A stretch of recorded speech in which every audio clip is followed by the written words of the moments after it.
let me turn it like a turnip right here.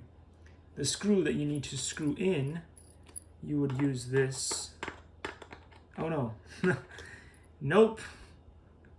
This is for something much tinier. So get yourself a typical Phillips screwdriver. I think this is probably very standard size screw. And I think everyone should have one of these at home. And just screw it into place after it goes in, whatever, is something like that. Figure out which way it goes. And I think this, yay, hurrah, hurrah, in that pesky marker review style, I just drop things.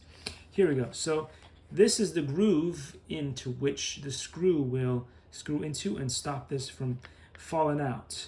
So make sure you get this to go in the correct way, or you will be screwing into this side here, which will... Likey